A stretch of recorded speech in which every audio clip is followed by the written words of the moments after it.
Dominic Caddy here with Stare Down TV. I'm with a man who needs zero introduction, veteran of not only British MMA but MMA overall. Brad One Punch Pickett. Brad, mate, how you doing? I'm fine, thank you. Thanks for having me. No, mate, thank you for coming. So answer me this. Obviously, when you were fighting, very busy guy. Since you've retired, you have your own management company. You have Team Titan that you coach. You have your own podcast. You're still doing grappler competitions. You're doing bare knuckle boxing. Like, are you more busy now than you were when you were fighting? 100%. Um, yeah, because weird when you're fighting, it's kind of like it's a very easy job to manage because you normally just all you got to do concentrate on training and stuff like that.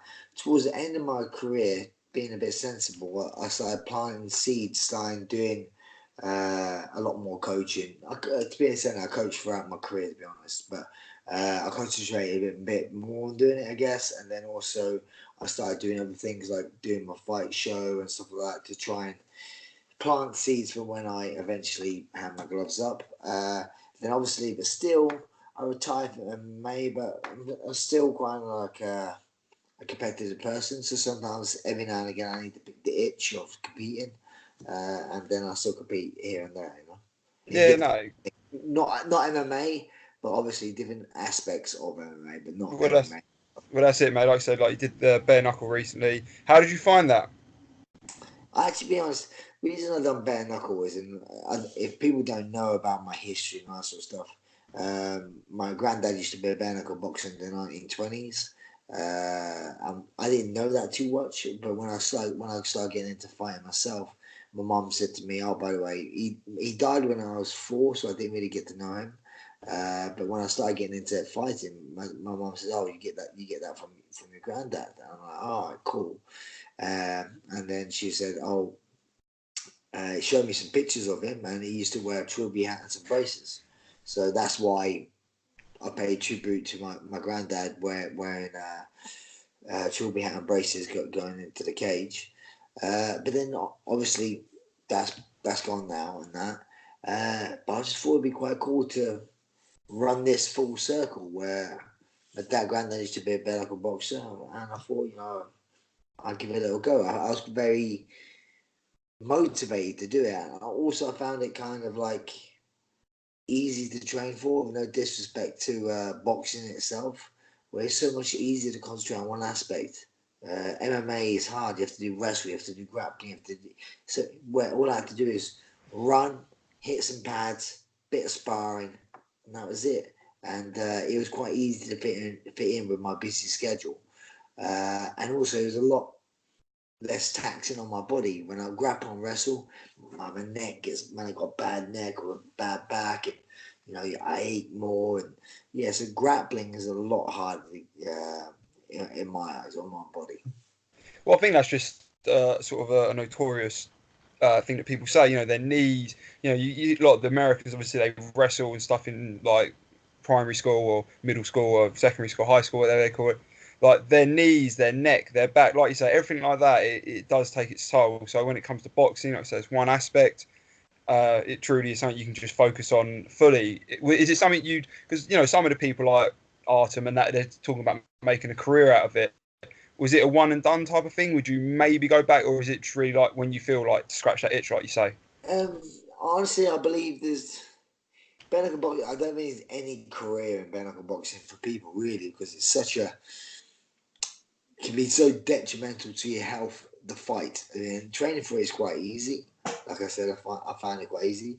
But obviously, my fight when I didn't get hit, which is normally crazy unlikely to ever happen. Yeah, But but it can be very detrimental to yourself. So yeah. you break your hands. It's a lot more harder. So I don't think you can have a long prosperous career in it, because you're gonna get cut. You're gonna break your hands quite a few times, and so it's a very tough sport on your body. So I don't think you can earn some money out of it. Don't get me wrong. And also at this moment, and I'm not saying that it would ever change, because it will do. I think the landscapes of fighting changes all the time, where different things like this, the bare knuckle boxing wasn't really around a few years ago. Now it's around, it's getting hit mainstream. So you may see more people going into it. But at the moment, it's a bit, I mean, I kind of put bare knuckle boxing right now is a bit where MMA was 10 years ago, where people who wanted to do combat sports would go do boxing, go do kickboxing in glory. And now they realise, oh, you can earn some money doing MMA, so they went over to MMA. It's the same thing now. People will be, oh, you can earn some money doing bare knuckle boxing. I may go into that now, but I think at this present time, most high level athletes will go down the MMA route or WBA boxing route or kickboxing route. They'll go down those sort of roads first, and then veer off into bare knuckle boxing. So that's what I think for myself, with no disrespect to bare knuckle boxing where it is at the moment. I just find a lot of fighters will probably give me a lot of trouble. Because obviously I competed at a high level MMA for a long time, and I was kind of a good boxer for MMA. I don't think there's a lot of people my level, if that makes sense. Anyone my sort of level would probably be in the UFC still, or they're pursuing a boxing career or something like that. So there's not many. Don't get me wrong, there's a lot of tough guys, and it is a different sport. And obviously, I'm a lot older. I'm 40 years of age, so yes, that evens the play field out a little bit, you know. But honestly, if I was in my early 30s, and I mean, I don't think anyone in the world would beat me in bare knuckle boxing. But I'm 40 years of age now, so I'm a little bit different. If this sport was high profile when I was a main athlete, I guess I may have veered off to this because, like I say, this is my type of sport. I think I'm really good at in the pocket sort of boxing, head moving, slipping and ripping, and I can take a punch. That's what big thing about this sport is durability. You got to be tough, you know. And you saw in my fight someone not being super durable. The guy, I hit him with 2 punches and I finished him. Or you see that people who are 2 durable guys, Jason Knight versus Arm Lobov. Not the most, I'd say, technical boxers, but both have good hands, so they can fight. But they're both also are very tough, so they could take a lot of damage. So they beat the crap out of each other, you know. That's why they both look like they did, you know. Both didn't really hit each other hard enough to finish each other, and they're both tough enough to withstand some damage. That's why they had that much damage, you know. Yeah, and that's what I mean. There's so many, like you say, your hand stuff. There's so many little nicks you can catch in boxing. In normal boxing, like I've had little scratch and bruise in boxing, but in bare knuckle, just so many little nicks and stuff. And that's what you just saw him after the fight. It was rough. You know, like Chris Lieben, his fight lasted like 27 seconds. You know, what do you expect from someone like Chris Lieben? But if they put him up against somebody who's just as durable, like you say, as Chris Lieben, that would be a war as well. Exactly, And, you know, war. Yeah. yeah, So like and it's if you had someone like just think about 2 tough durable fighters right now, right? Or just put me back in there because I was a durable fighter. So is it me versus John Lineker? Yeah. We just beat the crap out of each other. It would just be Yeah. like so detrimental to our health. I remember sparring John Lineker when we trained at American Top Team. They actually separated us sparring each other because we used to just beat the crap out of each other, and it was just like, okay, this is fun to watch for a little bit, but then seriously, let's stop this. Someone's gonna get Save it for the money. Save it for the payday. Exactly. It's not because I dislike him or he dislikes me. It's just that we were both those type of guys who just like to let's go kind of thing and don't like to take a back step. You know. And that's it. And do you know what? I think, just as me personally, as a fan of MMA, I would much rather hear about how Ross Pearson's gone into professional boxing and won his debut than somebody going into bare knuckle. But that's just, maybe it's ignorance. Maybe it's just in my head. I still see it as something. I think I was quite lucky. I never saw MMA as a blood sport type of thing. By the time I got into MMA, it was the first season of Tough. So, you know, that's when they were really trying to showcase it's a sport. Whereas obviously if I watched UFC 1, maybe I would have thought that as well. With bare knuckle, I'm still trying to figure that out if I can actually enjoy fully watching it. Sometimes they look great. But it's the same thing, isn't it? It's all about promotion. You know, so Yeah. if you have two low level fighters fighting MMA on a really bad show on I don't know, in Brighton Pier, Yeah. it just looked completely crap and it looked Yeah. like a bad product. But you get two high level fighters um, boxing in bare knuckle, it would look good. It look good. You get two athletes, so it's Yeah. like Yeah. it depends how you promote it, and like obviously to attract the high level fighters into the sport, you then need to be paying good money. So once you can Yeah. pay good money and you promote it well, it looks good. I saw the same with the UFC. It turned into a really good sport because they started paying good money. People who may have had a career in wrestling or something else, they may move over to MMA because of money. So yeah, that's how it is. Then you attract proper athletes. So at the moment That's now, it. a lot of the top level athletes will go into different sports where Yeah. there's not, like I said, not a really legitimate career path for people within bare knuckle boxing. But I'm not saying that will ever change. That won't change. I mean, I can see that changing. You know, if it Yeah. starts being promoted very well, which the BKB in the UK, well, I thought it was promoted very well, very good level, good medics around there. You know, like perfect example, my fight when I went in there, I weren't wearing a cup, and they wouldn't let me. I did put a cup on before I fought, and I was like, don't worry about it, it'll be all right. And if it was like any back street, whatever, they'd be like, of course, let them fight.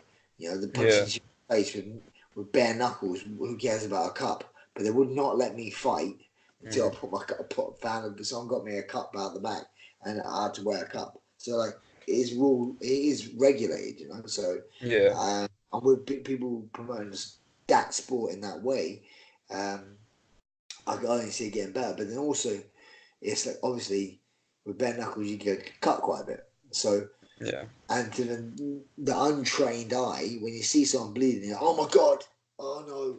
It's like even when you saw Lobov versus Jason Knight's faces, they looked a Yeah. mess. But you probably get them a week and a bit, they'll look fine. You know, Yeah. Good to go. I used to get more injured when I used to play football than MMA or Really? anything like that. Yeah, way more. You know, because every time I got injured, it'd be like, oh, I tore my ACL or I pulled my Yeah. calf muscle, and now you're looking at 3 months, 6 months out surgery, where a lot of the thing, boom, hit, got a cut, stitch up. I'm Good to training go. again. I'm training again in a week. But it looks Yeah. bad for the naked eye. Oh my god, the guy's bleeding, he's dying. So Yeah. I got to ask, what position were you like a pacey winger, or was you like an Angola Kante in the middle? Where were you? well, it all depends to what level I played. The high level I went, the further back the pitch I went. So Yeah. high level I played right back, and then I played right midfield, and then I was a bit of a, like I say, a Dennis Wise sort of player. I was like a hard tackle, that sort of guy. So I used to play centre midfield as well, but obviously I played every position apart from goalkeeper, and I actually wasn't a bad goalkeeper as well, but Oh, not really? only five Springy. size, not full size because I Yeah. was too short. But Fair enough. What team do you follow? Spurs. Oh yeah, go on then. I'm a Chelsea fan, but I should go on. What's Oh the score? mate, you start the interview now, mate. Sorry. What's the score going to be? Go on, give me your prediction. Um, honestly, I don't know. As in, like, it's been we really overachieved this season. To be honest, we've done so well with the squad. We have a very good squad. So, well, I'm not saying it's a squad. We have a very good starting lineup. But I Yeah. think when we start getting a few injuries that we did towards the back of the season, uh, we we struggled towards the back of the season.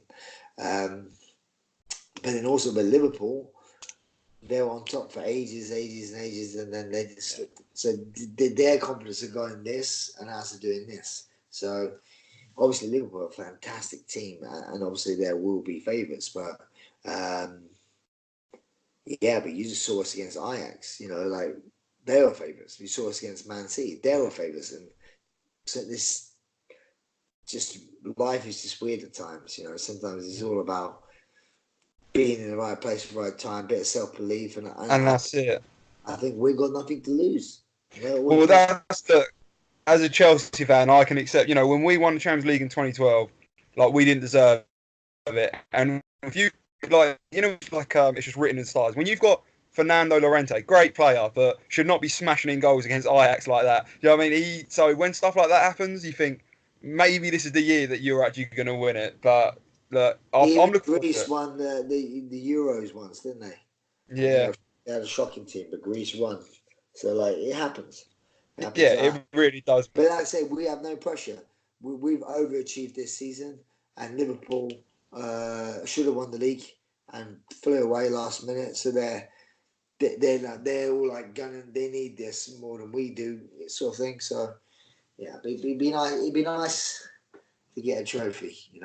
We're Yeah. in a new stadium. We've only been in that stadium like not even half a season. Yeah. And to put it'll shut up a lot of my Arsenal friends, because they always say, "Oh, where's your trophy?" Even though we're finished above them, like the last 4 seasons straight. Yeah. Like, oh, but where's your trophy cabinet? So Yeah, that's I the know, thing. mate. You know what? It's going to be good. I've seen image. I've seen a friend of mine on his Instagram story of the new wire. It looks insane. Like the beer dispenser, where you just put the cup down, it just sucks it up. Oh, Shoots no, up I've been to the ground. The ground's just absolutely amazing. It's worth the title. I'll give you that. Yeah, I'm gonna go. I'm going to watch the final at the ground as well. I Oh, could have that's got tickets to go watch to it, but there's way too. No, I'm a Spurs fan, but I'm not spending that sort of money. yeah. No, I can imagine, mate. Right. So what I really, really wanted to talk to you about, sort of the two main things, is ROC. Rise of Champions. You had ROC 7. Was it about 2, 3 months ago now? No, longer than that. It was Was it? I thought it was March. March. Yeah. So March, May, June. Yeah, so about 2-ish months ago, 2, 3 months now. Um, so are there any plans for ROC 8 or Rock 8? At the moment, we're trying to find a new venue, so the show's a little bit on hold. We're working on another show in September. Yeah. But until we get like a suitable venue, and like the venue we had was good. Brentwood Leisure Centre was really nice, but it just wasn't cost productive for us. And like, don't get me wrong, as in I'm not I wasn't in it to make money, but I didn't want to lose money either. So we need to make something a bit more cost productive on our behalf. Yeah. So that's all at the moment. Now we're just trying to find a suitable venue to move into. So every time you go to shows as a coach, like for example, I saw you at Fight Star 17 at Brentford Fountain Leisure Centre on Saturday. Do you kind of look at every venue and go, "Would this work for me?" Or you just sort of focus Yeah, fully on the fighters? well, I'm always when I'm at a venue, I'm always having my business hat on. Yeah. Like I'm looking at potential opponents. I'm looking at potential training partners. I'm looking at venues. I'm looking at matchups I could put on my show. I'm looking at loads of different things. Yeah. I'm always like scouting talent. Because I look after the fighters now. Oh, that guy could be good. This guy could. So I'm doing loads of things like that. No, that's it, man. Just speaking of Fight Star, it was a good night for yourself. So you had Luke headlined. You had Yuki got the win. Luke obviously got the third round sub. Yuki got the decision.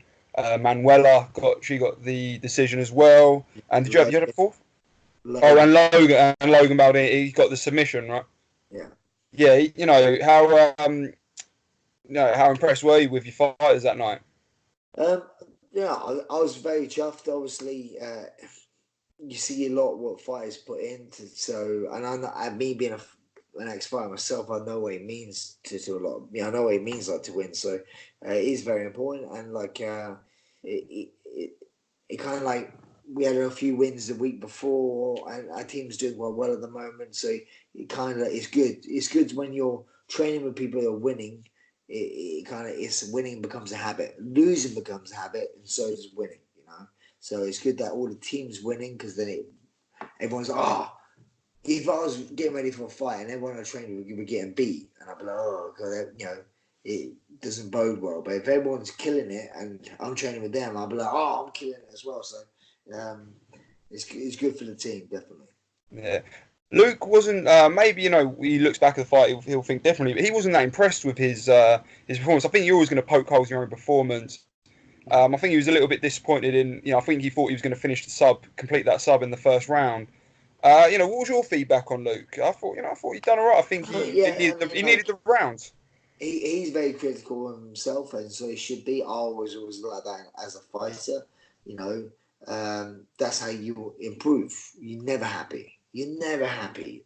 You know, you're always like, I couldn't this bad it. Oh, I got hit. You know, whatever. You're always gonna pick holes in your game, and that's what makes you get better, right? And I mean, as a coach as well, people could do really well, but I'm always gonna look at it. There's a few things in that, you know, like a change up. He needs to tighten up his arm triangle. There's this and that, but that's me straight away. He's away in Morocco at the moment, having a holiday. But then straight when he comes back, we'll work on a few things. And he is one of those guys. He's a very approaches the game very professionally. He'll be right back in the gym and get back. You know, for me, taking out of that fight as well, he has he has all the tools, but sometimes you need a bit of belief, if that makes sense. So he's not Yeah. that he doesn't know how to throw a jab. He doesn't know how to throw a right hand. You know, he just doesn't believe in his hands as much as he should do. And when I was trying to tell him within the fight, use your hands. When he did use his hands, he hurt the other guy, and he looked really good. So Yeah. I may try and get him to do some boxing sparring. Now I've seen this. I want him to do probably a lot more boxing sparring, so he's forced to use his hands and get his hands better. No, that's it, man. You know, he was quite obviously being the main event was great, but he was the 19th fight of the night, and by that point, you would have felt as well that heat in that leisure centre. It Yeah, just built up ridiculously, and you could just see it in both fighters. Luke was pouring sweat, but you know, he got the minutes in. I thought he did well, but like you say, he'll never be satisfied. Sort of following on from that, you know, tell me a little bit more about Vigor 8. I actually tweeted it and you sent me over some samples a little while. I think it's brilliant. How did you get involved in that? Like, you know, what's this sort of background between Vigor 8? Figure eight is mine and my partner Neil Patel. Um, he's been my kind of physio chiropractor for many years throughout my UFC career, helping me just getting back in back in shape. Because obviously you always bang yourself up. So just been chatting. Obviously he massages me a lot, so he's always on my skin and stuff like that. And then sometimes you get a bit of ringworm. Sometimes you get these sort of things, and they'd be like, we just start chatting. And it's like, oh, I know. And there's not really many products out there that there are some, but not many that protect your skin from. Because when you train in an environment, you train. There's a lot of sweat. It's kind of a grubby environment, and being a fight, you don't really care too much, really. But then Yeah. you know, you got staph infection, you got ringworm, you know, and then it affects your training because then you can't train because you can pass it on to someone else. So as much as you don't care about it, when you get it, you care. You know, because now it prevents you from training. So this one we thought would be a really good idea that if we come up with some sort of body wash to help prevent you from getting these skin irritations and infections, and we do, and it's a very good product. It's like SL free. You know, it's not tested on animals. It's a real natural. It has all natural ingredients. It's a natural product, and we're getting a lot of love at the moment with it as Yeah. well. So people really enjoy it, really like it, and yeah, it's doing all right. And mate, it smells incredible as well. Like it's not hasn't got like a disinfectant smell or any or like a medical smell. It smells just It's like a still normal shower natural. gel. That's why. There you go, man. That's It's not like yeah, that's you put some bleach on yourself. some Kleenex just on that arm. There we go, sweet. But honestly, mate, it is sort of top notch. And look, mate, I don't want to take up too much time of your night. Now. I want you to enjoy your night. You've had a busy one training. How sort of final sort of questions from me? How often are you still training? And when I say training now, is it still split between strength and conditioning, or is it fully um, into just sort of the martial arts side of it now? Honestly, myself, I don't train really. Mm. I coach, so I jump in. You know, Yeah, like I'm stupid. I do it too much and always end up hurting myself. But it'd be like people are getting ready and they're doing rounds. One person gets hurt, the guy ain't got a partner. I'm like, yeah, I'll jump in and I yeah, jump in completely cold and do And also me being a competitor, sometimes I'm like, guy's looking good today. yeah. I have a little go against him, being that kind of person. But I'm trying to edge away from that because to be a good coach, you need to visualize them and see people training, Yeah. see where holes in their games are. And you can't see that when you look after multiple people. Obviously, if I was rolling around with one person, we could always help each other out. But if there's a room full of people and I'm rolling with one guy in the corner, I'm not looking at anybody else. So sometimes it is good just to have a watchful eye over everyone. So that's where I'm kind of now accepting my role within the sport, where it's Yeah. like I'm more of an observer. Yeah. What about sort of the strength and conditioning side? Because I remember you used to yourself and Nathaniel used to train sometimes at Locker 27, right? Yeah, yeah, With Sid. yeah. So I came there once. I used to go there. I used to be a member there, and me and Sid used to spar. And I remember once he was training you and Nathaniel. It was just after the Uriah fight, and it was mid training. I just thought you were taking a little break. I quickly walked up and was like, "Hey, Brad, congratulations. It was a tough fight, but congratulations on the Uriah fight." And Sid, Sid's like the nicest guy. I could see the way he was looking at me. He was like, "Yeah, Dom, fuck off. I'm trying to train them right now." Are you still training there, or is that kind of taking a back seat? Yeah, I mean that's a fantastic gym. But like I It say, is. with myself, with with how much I'm coaching now, I don't have a lot of time. I don't have a lot of time Yeah. for myself. I'm a bit of a selfless person in that way, where I'm very busy. I'm very busy, so like I like to be in shape and stay in shape, but I can't Yeah. do as much. There's got to be some give, I'm running quite a bit when my knee's not giving me trouble. I try to stay in shape. Don't get me wrong. I don't want to just, you know, be a couch potato. But Yeah. I'm more for me to stay in shape. Sort of thing is more. I'm grappling with someone. I grapple or do a bit of wrestling. Strength conditioning is probably the last thing. I was never one of those guys like he's got into weightlifting and stuff like that. I did it when I was a competitor, Yeah. like strength conditioning. I know it's a very important part of the sport, but I wasn't one of those people who will go to the gym and lift weights myself. Yeah. I'll do it with a partner, with a mate. If a mate goes, "Oh, do you want to lift some weights?" Yeah, I'll go do it with someone. Uh, but yeah, I need a gym buddy. I would never go do it on my own. No. Well, like I said earlier on, mate, you've got your gym, you've got your management company, you've got ROC, It's you've not got my Figure gym. Eight, you've got It's, podcast. it's not. Time's not actually my gym. I just coach there. But that's what I mean. You're there all the time. Do you know what I Yeah. mean? That's meaning when I say your gym. They're your team. Everyone's when people see Team Titan, they really do see. That's part of Brad Pickett. So it's always Yeah. going to have Well, that. Is And Mickey Papper, of course. Mickey Pappas is like his team time is his gym. I've been with him for many years. Like I say, Yeah. we built the team as stuff like. But he actually lives like far north London. I live far south London. Yeah. Um, so it takes a real long time for me to travel. Hour and a half there, an hour and a half back. So I'm only there 3 days a week. So we'll eventually come a time where I'll probably need to branch off and do my own thing around my area, just because of the travel wise. But I'll definitely stay heavily connected with that gym, obviously. But just time wise, it Yeah. doesn't logistically make sense for me. So I will eventually branch away. No, of course, mate. Whereabouts in South London are you both? I live like Morden, which is the last. That's why I used to go to Lock 27 because that's not too far away from me. So Yeah. I live away, yeah. No, fair. So I'm staying, so I know Morton quite well. So, but look, mate, that's fair enough. Sort of final. I know I've said that before. Final question. I can't go without asking about Nathaniel. Um, one he's fight. nice. He's one fight I was fucking so looking forward to was him versus Tom Duquesnoy. Tom recently retired. Did you see that? Yeah, I saw that. Yeah. What were your thoughts on that? Because I thought that would have been, the Barmer champion versus the Cage Warriors champion in the UFC. I thought that would have been a stupendous It was a fight. fight I really wanted. There's a few Yeah, fights I want the family to have, sort of thing. Stylistically, I thought Tom Dugan was. I wouldn't say an easy fight. There's no such thing as I think stylistically it's a very good fight for Nathaniel. Uh, but yeah, I don't know. I wish Tom all the best wherever he yeah, does. He was a very strange character anyway.